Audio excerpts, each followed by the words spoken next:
Bueno, estuvimos viendo los primeros 24 capítulos el domingo pasado acerca del Éxodo, donde vemos, obviamente, como el nombre lo indica, el éxodo del pueblo de Dios. Estaba esclavo en la tierra de Egipto. ¿Cuánto tiempo estuvo esclavo el pueblo de Israel en Egipto? 430. Muy bien. Algunos dicen de manera aproximada 400. Está bien, pero con exactitud 430 años. Dios envía plagas al faraón y Dios le aclara a Moisés de antemano que iba a endurecer el corazón del faraón para que no dejara ir a su pueblo. Y hicimos la pregunta en la clase, ¿no? ¿Podía Dios liberar a su pueblo desde el minuto 1 moviendo el corazón del faraón? Sí, pero quiso hacer de esta manera y dice la palabra para mostrar mi poder y para que mi nombre sea conocido en toda la tierra. Y vaya que así fue. Entonces, Dios envía plagas. ¿Cuántas eran las plagas? 7 plagas, no, 10 plagas. Y la última, que era la muerte de los primogénitos, se estableció la Pascua, que era matar un cordero de 1 año sin defecto, pintar los dinteles de la puerta y cuando el ángel de Dios pase por esa casa no iba a herir de muerte al primogénito. ¿Por qué? Porque dice que iba a ver la sangre e iba a pasar de largo. Eso significaba la Pascua, pasar, saltar, Pesaj. Entonces, bueno, ocurre la Pascua, el hijo del faraón, el primogénito, muere, al igual que muchos en Egipto, dice que hubo gran mortandad. Y así el faraón quebranta su corazón y dice, ve, llévate a tu pueblo, ya no los quiero ver más, y así es como Dios liberta al pueblo. Se abre el Mar Rojo, los israelitas pasan en seco, y Dios establece un pacto, dijimos, ¿no? El pacto del Sinaí. Vamos a abrir la Biblia en Éxodo 19, como para recordar un poco de qué se trataba ese pacto. Y ya empezamos con la clase de hoy. Dice Éxodo 19, versículo 6. Vamos a leer desde el versículo 5. Ahora pues, si dieres oído a mi voz, estoy leyendo, veo que algunos están buscando, Éxodo capítulo 19, versículo 5. Ahora pues, si dieres oído a mi voz y guardareis mi pacto, vosotros seréis mi especial tesoro sobre todos los pueblos, porque mía es toda la tierra. Y vosotros me seréis un reino de sacerdotes y gente santa. Este versículo lo vamos a leer más tarde. Estas son las palabras que dirás a los hijos de Israel. Moisés dice estas palabras y el pueblo dice, sí, nosotros obedeceremos la voz de Jehová. El pueblo cae, obviamente, y Éxodo 24, Dios ratifica su pacto, ¿sí? Y le da leyes al pueblo, los 10 mandamientos y muchas otras más. Y llegamos a esta parte, Éxodo 25, 40. Y quería empezar con una frase.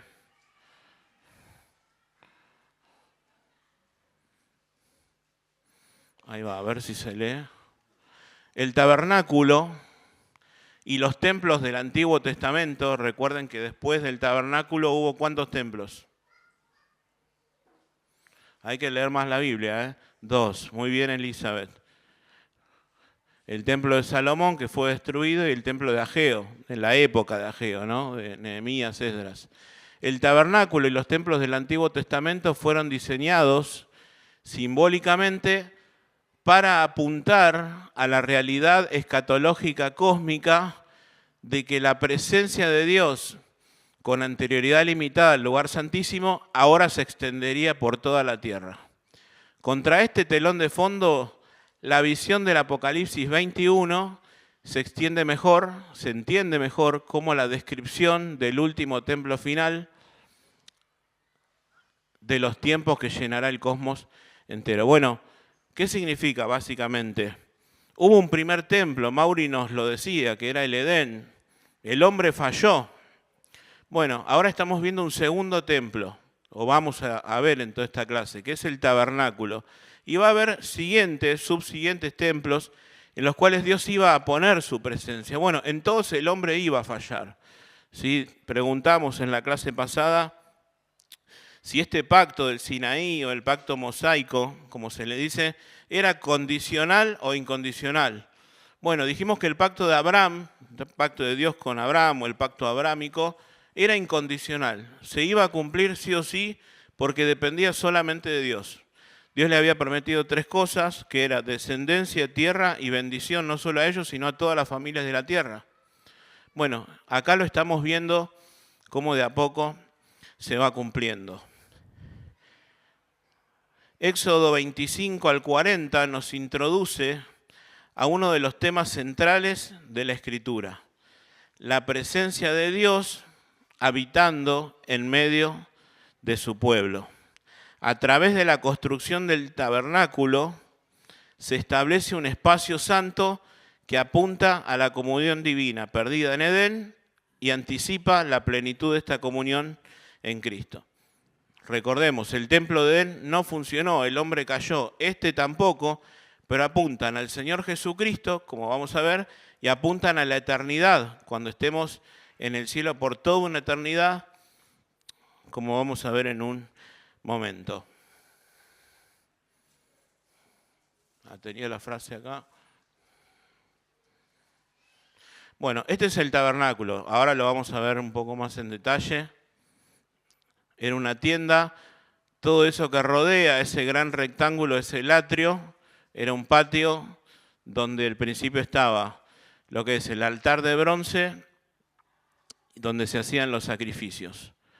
Bueno, ¿en qué contexto se escribió? Estos capítulos, Éxodo del 25 al 40, ¿dónde está el pueblo de Israel? ¿Alguno puede responder dónde se encuentra Israel en este momento? En el desierto, pero más precisamente acordémonos, como vimos la clase pasada, fueron bajando, ¿sí?, hasta el monte Sinaí. Ahora ellos están en el monte Sinaí, el monte de Dios. Dios quería llevarlos ahí para mostrarles, para darles la ley y demás. ¿Cuánto tiempo están ahí? Más o menos un año. Vamos a buscar en la Biblia, Éxodo 19:1. Éxodo 19:1.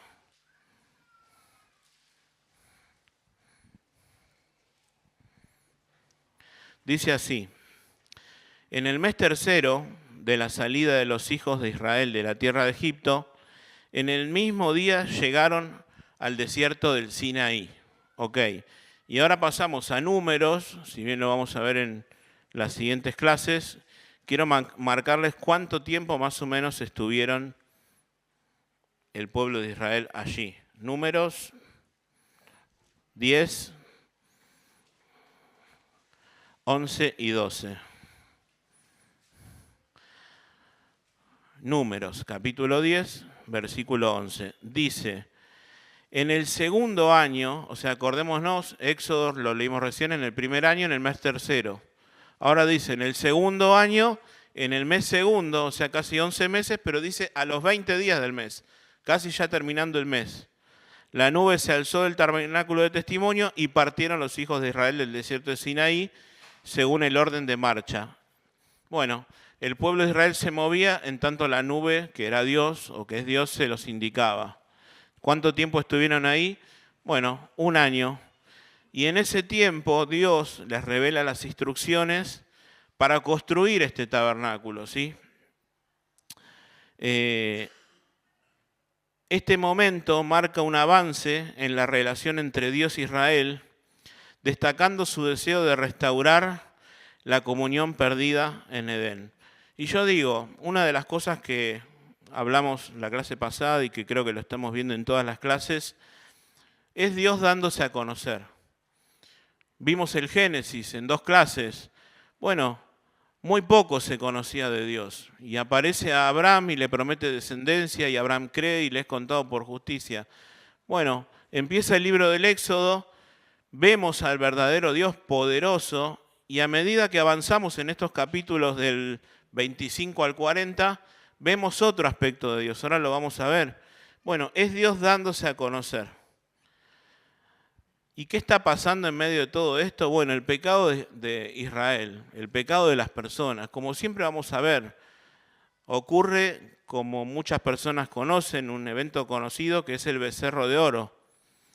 Provoca la ruptura de este pacto y marca la gravedad del pecado, que Dios no puede convivir con el pecado y no le da lo mismo el pecado del pueblo de Israel y tu pecado y el mío. Dios se está mostrando en esta parte del libro como un Dios santo. ¿Y qué está ocurriendo? Bueno, subidas de Moisés al monte. Hay varias y en muchas estuvo 40 días, ¿sí? Y mientras Moisés está en el monte Sinaí hablando con Dios y dice que hablaba cara a cara como quien habla con un amigo, el pueblo se impacientaba. En una de esas dice que Moisés tardó tanto y el pueblo le pidió a Aarón que creara dioses. Bueno, y Aarón desafortunadamente atiende la voz del pueblo y crea lo que es el becerro de oro. Esto está en Éxodo 32. Vamos a ir medio rapidito. Yo confío que están siguiendo la lectura. ¿Por dónde van? A ver. Sí, perdón. Después vamos a ver cómo les hago llegar el apunte. Hubo problemas. Me confundí, no sé si vos estabas, Mecha. Me confundí de paquete, traje otro. Perdón.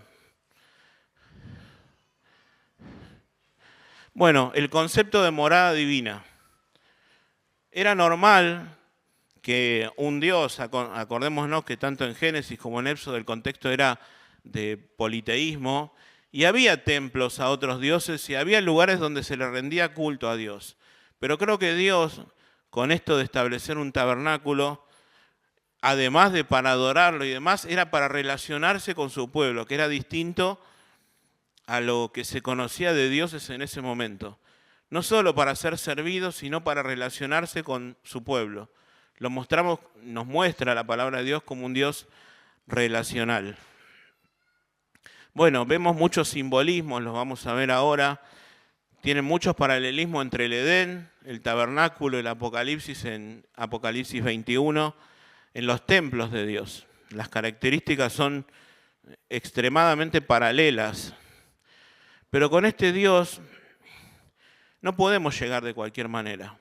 Si hay algo que nos muestra, y lo vamos a ver cuando veamos Levíticos, por ejemplo, que no se puede acceder a Dios de cualquier manera. No es que estaba el tabernáculo, la persona quería entrar a tener comunión con Dios y pasaba, y no. Había todo un procedimiento y no todos podían pasar a lo que es el tabernáculo, al lugar santo, y mucho menos al lugar santísimo. Pasaban solo los sacerdotes al lugar santo y el sumo sacerdote pasaba una vez al año en el lugar santísimo, indicando la santidad de Dios, que tenían las personas en ese momento acceso limitado a la presencia de Dios. Bueno, se establece este concepto que Dios es un Dios santo. Pero también vemos fidelidad en el pacto que le hizo a Abraham. Y de hecho, cuando este pueblo peca con el becerro de oro, Moisés no le dice cualquier cosa. Moisés intercede por su pueblo, tipificando a Cristo, pero además dice, acordate de la promesa que le hiciste a Abraham, Isaac e Israel. Bueno, vemos la fidelidad de Dios perdonando otra vez el pecado de su pueblo y vemos la misericordia de Dios. Entonces, en estos capítulos vemos cómo Dios muestra y establece un espacio santo donde Él iba a habitar con su pueblo. Señala la fidelidad a pesar del pueblo haber caído. Y esto no es simplemente un hecho histórico, que en determinado momento Dios erigió un tabernáculo, sino que apunta, como venimos diciendo, al cumplimiento escatológico, que es al cumplimiento en el final de los tiempos, cuando estemos por toda una eternidad, aquellos salvados, aquellos perdonados, en la presencia de Dios por siempre. Bueno, Dios dándose a conocer, esto ya lo fuimos diciendo, pero ¿cuál era el objetivo, no? Estamos respondiendo todas las preguntas que normalmente hacemos todas las clases. ¿Cuál era el objetivo de esta parte? Lo mismo que venimos diciendo en Génesis, en esta primera parte de Éxodo y ahora en la segunda. Es Dios dándose a conocer. Y en los primeros 24 capítulos vimos su poder. Al liberar a su pueblo, dice, con mano fuerte, con brazo extendido. Y su justicia, no perdonó al faraón porque oprimió a su pueblo, al pueblo amado por Dios. Y ahora estamos viendo otro aspecto de Dios, que es su santidad. Y quiero que me acompañen en Jeremías con esto de Dios dándose a conocer progresivamente, ¿no? Conociendo ya otro aspecto de Dios que es su santidad. Jeremías capítulo 9.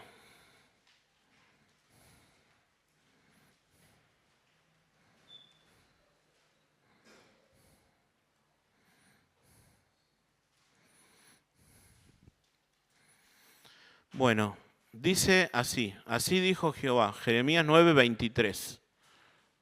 Jeremías 9, versículo 23. Así dice Jehová, no se alabe el sabio en su sabiduría. ¿No? Hay muchos sabios, y había muchos sabios en aquel momento. Ni en su valentía se alabe el valiente, ni el rico se alabe en sus riquezas. Para Dios no son nada, ni la sabiduría, ni la valentía, ni la riqueza que un hombre puede tener. Mas alábese en esto el que se hubiere de alabar, en entenderme y conocerme, que yo soy Jehová, que hago misericordia, juicio y justicia en la tierra, porque estas cosas quiero, dice Jehová. Entonces, vemos Dios dándose a conocer, mostrando otro aspecto. Como dijimos, vimos su poder, su justicia, y ahora estamos viendo su santidad.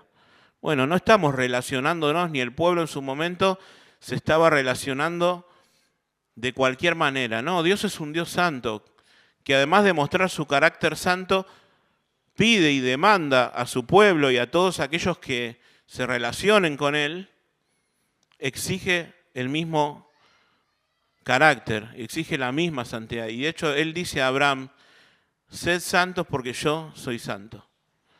Entonces, bueno, seguimos avanzando.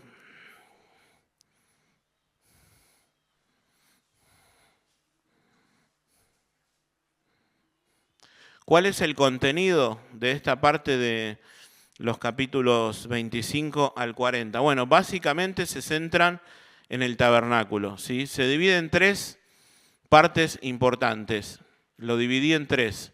Éxodo del 25 al 31, instrucciones para el tabernáculo. Dios diciéndole a Moisés en el monte cómo debía construirse. Vamos a leerlo. Éxodo 25. Me van siguiendo, ¿no? Éxodo 25, 8 y 9.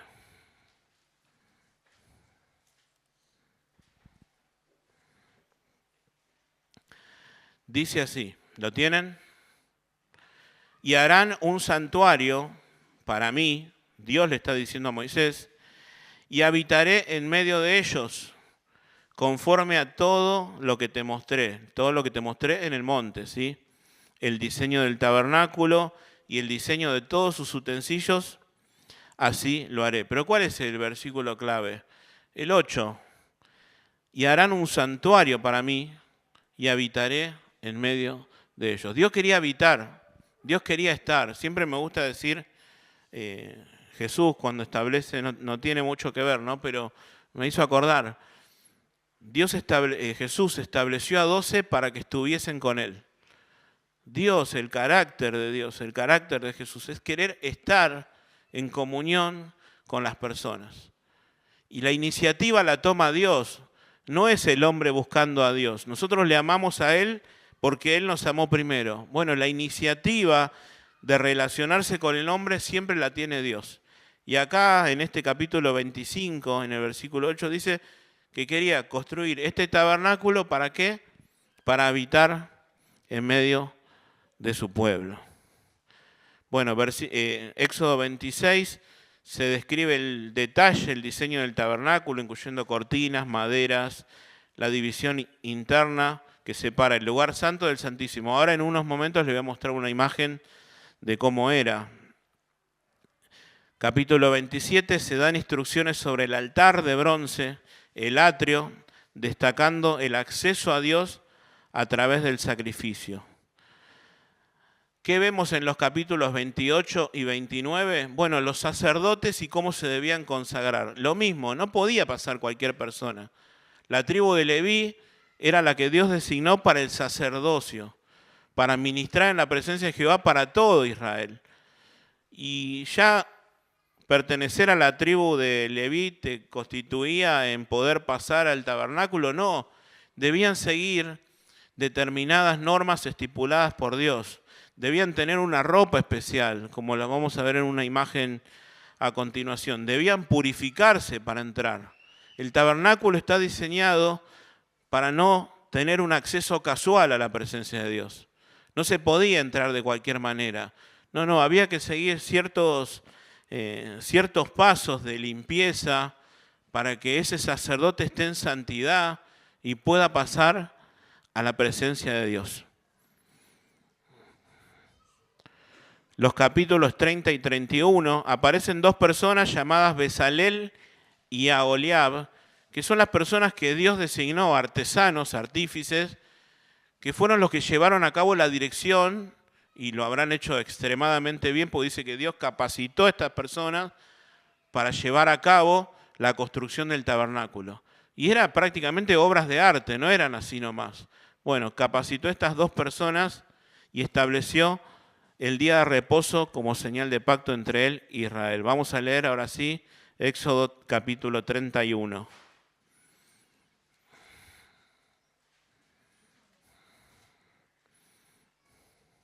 Éxodo capítulo 31, versículo 12.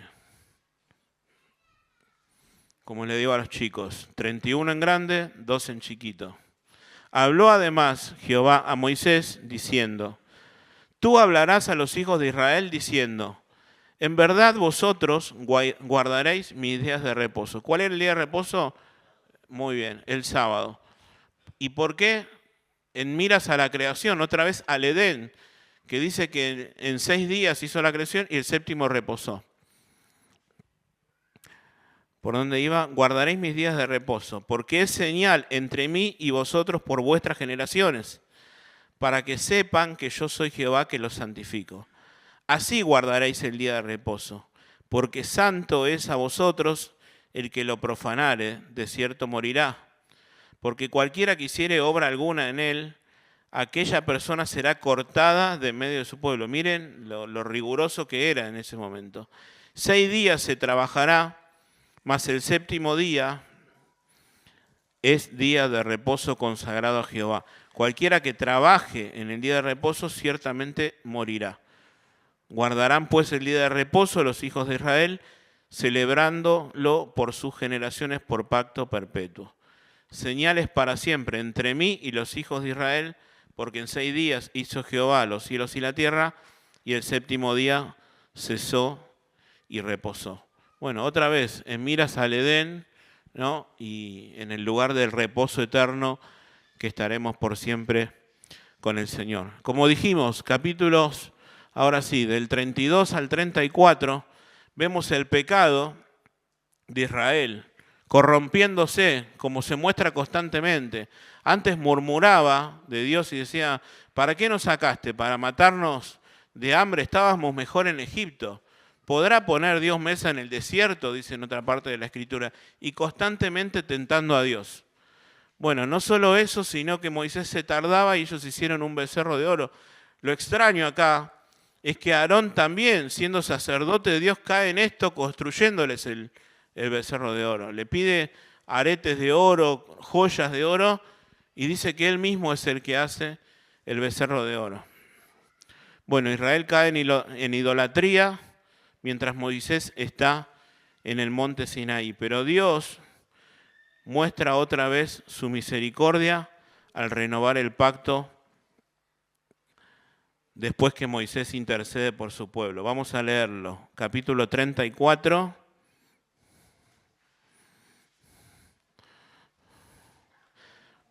Éxodo capítulo 34, versículo 6.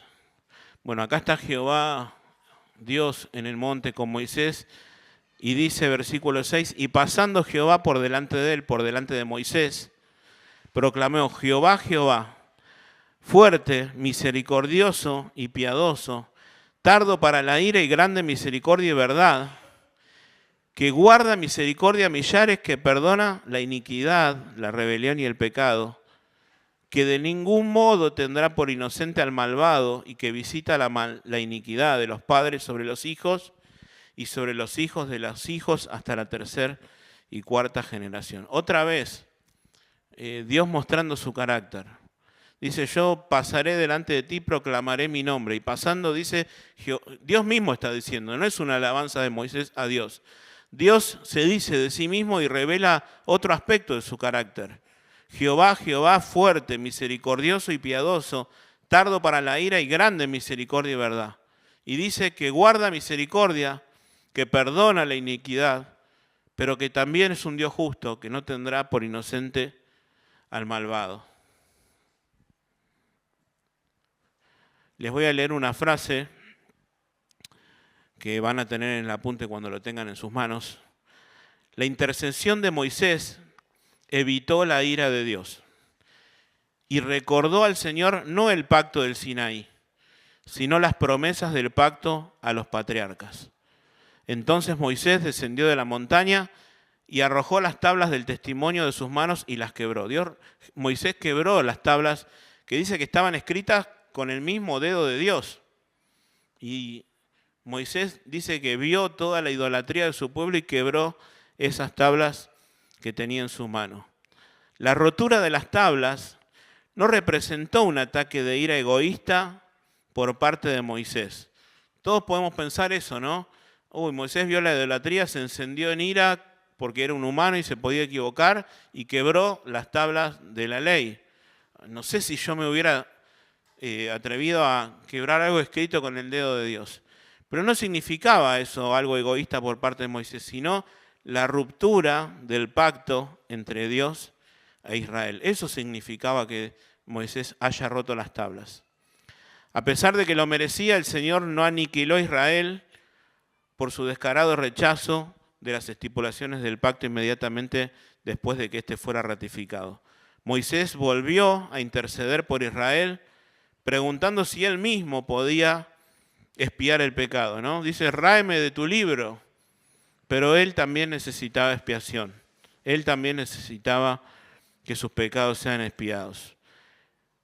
La expiación esperaría a uno mayor que Moisés. Y pensaba, ¿no?, en esto muy importante respecto a esto de la teología bíblica que estamos estudiando. Abraham está con Isaac por sacrificarlo. Está por hacerlo y dice que un ángel lo detiene. Bueno, Abraham había dicho: Dios se iba a proveer de cordero para el holocausto. Y no era Isaac el sacrificio de Dios. Eso apuntaba al Señor Jesucristo, el cordero que quita el pecado del mundo. Bueno, acá Moisés intenta él sacrificarse a sí mismo y dice: ráeme de tu libro para que perdones a este pueblo. Pero él tampoco era el sacrificio. El sacrificio era el Señor Jesús, que sí, efectivamente, tenía la potestad y tiene al día de hoy la potestad de quitar los pecados de las personas, de limpiarnos, de perdonarnos de toda maldad.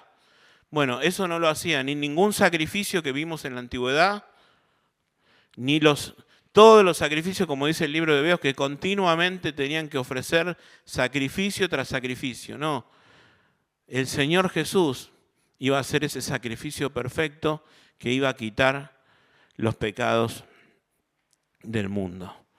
Ahora sí, Éxodo 35 al 40, la construcción del tabernáculo. ¿Qué nos dicen estos últimos 5 capítulos? ¿Cómo se construyó?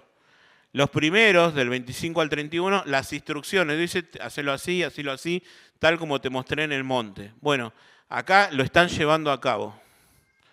Acá lo vemos. A ver. Espero tener mejor pulso que Mauricio. Ahí va. Todo esto era lo que es el atrio. Se entraba por el este, bueno, vamos a decirlo ahora eso en un ratito. Entrabas a lo que es el altar de bronce donde se hacían los sacrificios, una fuente de bronce para que los sacerdotes se laven y entren a esta parte, que era el lugar santo y el lugar santísimo.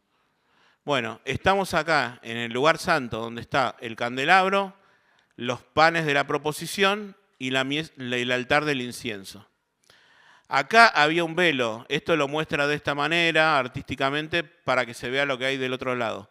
Pero acá estaba el velo que separaba el lugar santo del lugar santísimo. Acá podían entrar todos los sacerdotes que ofrecían, digamos, sacrificios a Dios. Pero acá no, acá podía entrar solamente el sumo sacerdote y una vez al año. Bueno, el libro de Hebreos, recomiendo que lo lean porque tiene muchísimo que ver con esto. Dice que Dios, en la muerte de Cristo, rasgó el velo y tenemos acceso a la presencia de Dios. Ya no una vez al año, ni dependemos de un sumo sacerdote, entramos a través del Señor Jesucristo, a través del velo que es su cuerpo, dice, que Él nos abrió para que tengamos entrada a la misma presencia de Dios. Miren qué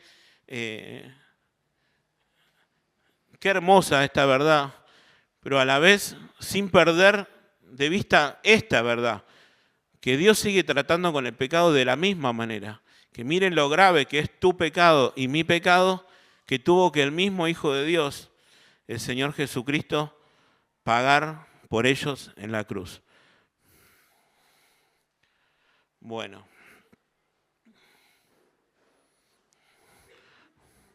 ¿Cuál es su tema central? El tema central es la santidad de Dios y su propósito de habitar entre su pueblo. Este tema se desarrolla a través de varios subtemas que no solo están acá, sino en toda la Escritura. Bueno, la presencia de Dios entre su pueblo. Lo venimos diciendo, ¿no? Dios no solo redime a Israel, sino que también establece un medio para morar entre ellos. El tabernáculo... Voy a mostrarlo, Sergio. Sergio hizo esto con una impresora 3D, que es el arca del... ¿se puede pasar? Bueno, para que lo vayan viendo. Perdón. El propiciatorio, que era la tapa del arca del pacto, y los querubines que custodiaban la santidad de Dios. No lo rompan, por favor, que me salió caro el alquiler. La presencia de Dios entre su pueblo. ¿Qué más? Temas que venimos viendo en toda la clase, ¿no? La santidad de Dios y el acceso restringido. El diseño del tabernáculo estaba construido de tal manera que no se podía pasar así nomás. No, eran compartimientos progresivos. El atrio, que era el patio grande, el lugar santo, el lugar santísimo, simboliza el acceso progresivo a la presencia de Dios, indicando que no cualquiera puede entrar sin preparación.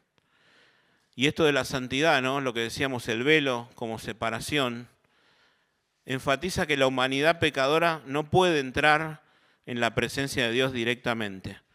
Sin embargo, este apuntaba a la obra de Cristo. Vamos a buscarlo rápidamente, que ya se nos puede estar terminando el tiempo. Mateo 27. Uno busca Mateo 27, 51 y otro busca Hebreos 10, 19 y 20. No lo voy a buscar, así avanzamos rápido. Uno busca Mateo 27, 51 y otro Hebreos 10, versículos 19 y 20.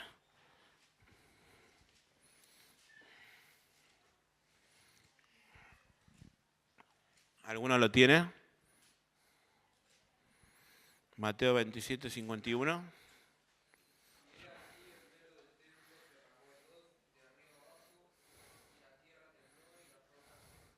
Bueno, en ese momento, en la muerte de Cristo, obviamente el tabernáculo ya no estaba, estaba el templo, que era el templo de Herodes, ¿sí? El templo que construyó Zorobabel y que fue reformado o arreglado por Herodes. Murió el Señor y dice que el velo del templo se rasgó de arriba a abajo, indicando que la salvación viene de arriba, de Dios, hacia los hombres. Hebreos 10, versículos 19 y 20.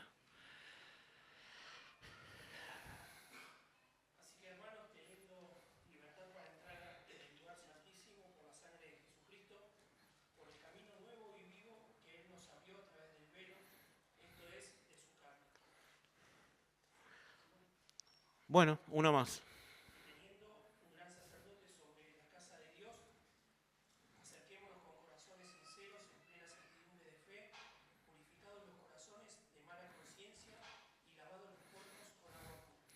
Bien. Y empieza, ¿no?, el autor de Hebreos, que no sabemos quién fue. Así que, hermanos, y esto es para los salvados, para los hermanos, para aquellos que han sido perdonados, que han sido hechos hijos de Dios, teniendo libertad para entrar ¿a dónde? Al lugar santísimo, donde solamente se podía entrar una vez al año y el sumo sacerdote entraba en representación de las personas. No, ahora vos, si sos un hijo de Dios y yo, podemos entrar a la misma presencia de Dios, dice, por la sangre de Jesucristo, por el camino nuevo y vivo que Él nos abrió a través del velo, esto es, de su carne, y teniendo un gran sacerdote sobre la casa de Dios. Ese sumo sacerdote, ese gran sacerdote, es el Señor Jesucristo. Ya no es hebreo, bueno, me encanta el libro de Hebreos, dice que el sacerdote que hacía sacrificios tenía que ofrecer sacrificios por el pueblo y por él mismo. Bueno, Jesús no, ofreció el sacrificio por cada uno de nosotros porque Él sin pecado es perfecto.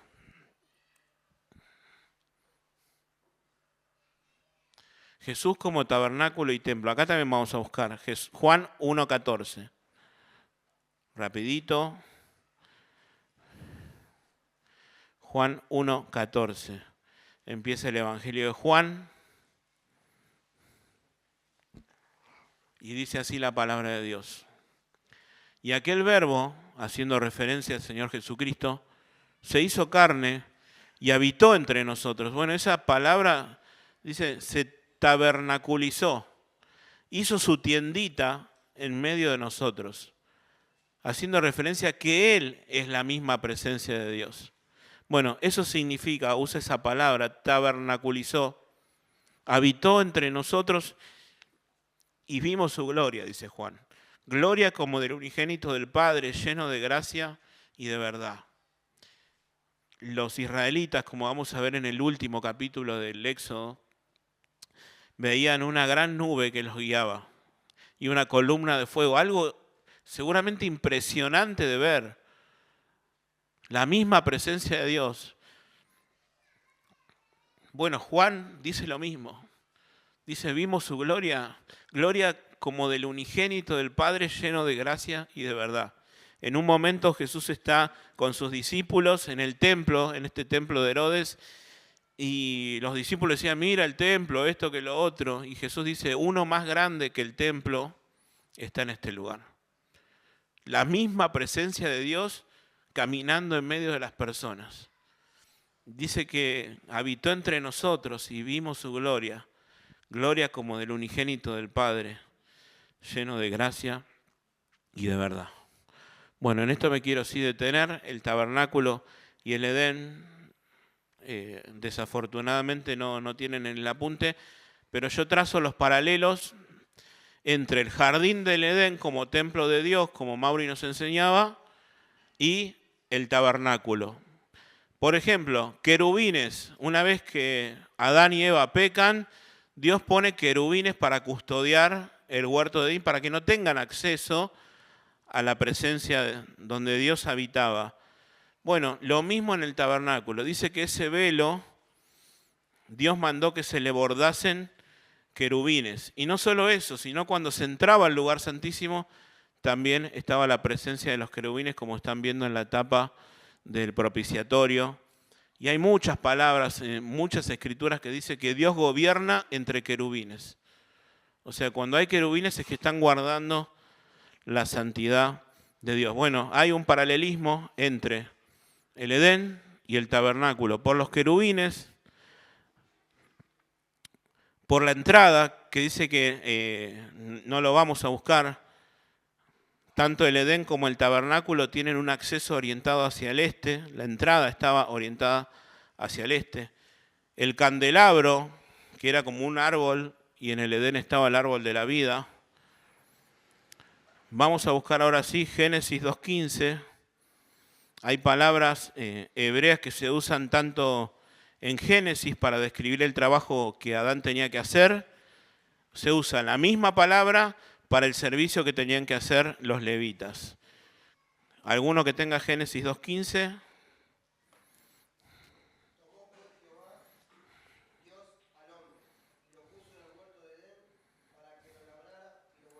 Bueno, esa palabra para que lo labrara y guardase son las mismas en el hebreo que utiliza Dios para el trabajo sacerdotal en el tabernáculo.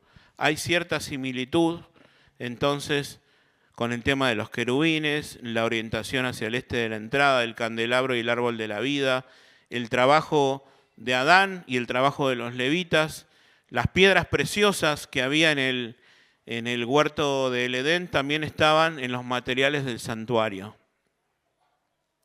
¿Y a qué apunta todo esto? A la eternidad. El tabernáculo terrenal que Moisés y el pueblo erigieron en aquel desierto apunta hacia el tabernáculo celestial, el lugar eterno donde Dios morará con su pueblo.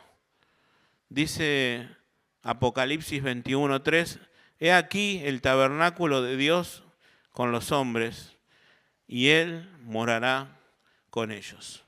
En la Nueva Jerusalén no habrá templo, porque el Señor mismo será el templo y morará en comunión perfecta con su pueblo. Es lo que quiere Dios desde el principio, pero a causa del pecado del hombre siempre se termina quebrantando. Pero a través de la obra perfecta del Señor Jesucristo tenemos una morada reservada en los cielos para nosotros, y esa comunión con Dios rota en el Edén es restaurada y será restaurada en su perfección el día que estemos en la eternidad. Bueno, ¿qué lugar ocupa en el panorama bíblico? Yo creo que todavía acá, no sé si Mauri tiene o Lucho tienen otra opinión, pero yo creo que estamos en la etapa aún de la redención, estableciendo Dios el método para redimir a su pueblo en miras a una consumación. Vimos, como resumen, un eco del Edén, un tipo de Cristo apuntando al verdadero sacrificio del Señor Jesucristo y una mira al tabernáculo celestial donde el Señor habitará finalmente con su pueblo por toda la eternidad. Bueno, terminé bien hoy con el tiempo, ¿eh? Conclusiones. Dios es santo. Su presencia no puede ser tomada a la ligera. Vimos que no puede entrar cualquier persona y el que entra tampoco lo puede hacer de cualquier manera. El tabernáculo mostraba que se debía seguir determinados aspectos y normas estipuladas por Dios para entrar a su presencia y no cualquiera podía hacerlo. Pero además es misericordioso el Señor. Aunque es santo y no puede convivir por el pecado, perdona el pecado del pueblo. A través de los sacrificios y el ministerio sacerdotal, Dios provee un camino para que los pecadores se acerquen a Él. Dios es relacional. ¿Qué significa? Que Dios quiere relacionarse con su pueblo. Que Dios quiere estar con las personas. A veces pensamos que Dios es un Dios alejado, sentado en un trono, mirando las faltas que hacen los demás y apuntando desde el cielo. No, Dios es un Dios cercano. Un Dios que si bien no puede tratar con el pecado, provee una solución para el pecado para que las personas puedan tener comunión con Él. ¿Y qué se dice de nosotros? Que somos pecadores, que constantemente, así como se vio la incapacidad en el pueblo de cumplir con el pacto, lo vemos en nuestra vida constantemente. Somos pecadores, necesitamos redención. Y muchos de nosotros hemos aceptado a Jesucristo. El apóstol Pablo en un momento vio un altar en Atenas que tenía un título al Dios no conocido. Y dice, este Dios no habita en templos. Antes Dios se mostró en este tabernáculo, se mostró en el templo de Salomón. Pero ahora, dice Pablo, no habita en templos hechos por manos humanas. Como si necesitase de algo, dice el apóstol Pablo. Él da a todos vida, aliento y todas las cosas, pero ha establecido un día. Dios ha establecido un día en el que va a juzgar al mundo con justicia. Por medio del Señor Jesucristo, para que todo aquel que deposite su fe en Él, en su muerte y su resurrección, sea salvo. Sí, va a haber un día en el cual Dios va a juzgar al mundo con justicia. Y va a dar justa retribución a aquellos que rechazaron el sacrificio de su Hijo. Del mismo Hijo de Dios, muriendo para que todo aquel que en Él crea no se pierda, sino que tenga vida eterna. Necesitas redención. Si escuchás esta palabra y decís, necesito un Salvador. Bueno, todos estos sacrificios, todo este tabernáculo apunta al Señor Jesucristo. Apunta al Señor Jesucristo, quien se dio a sí mismo. Estos sacrificios no lograban quitar el pecado. Tras vez se tenía que ofrecer. Bueno, el Señor murió una sola vez, dice, y para siempre, para quitar el pecado. Y si vos te acercás en esta hora en arrepentimiento y fe, y le pedís al Señor Jesucristo que sea tu Salvador, Él va a perdonar tus pecados, va a hacerte un hijo suyo y va a reservarte un lugar en esas moradas eternas donde quiere Él habitar por toda una eternidad. Y por último, estamos llamados a la comunión. Y esto también dice el apóstol Pablo, que nuestra comunión, es con el Padre y con su Hijo Jesucristo. ¿Sos un hijo de Dios? Bueno, Dios te llama a la comunión, a estar con Él. Dios quiere estar con Él. ¿Vos querés estar con Dios? Bueno, fuimos llamados a relacionarnos, no de cualquier manera, pero con ese Dios santo que es fiel y misericordioso para perdonarnos, para limpiarnos y para recibirnos.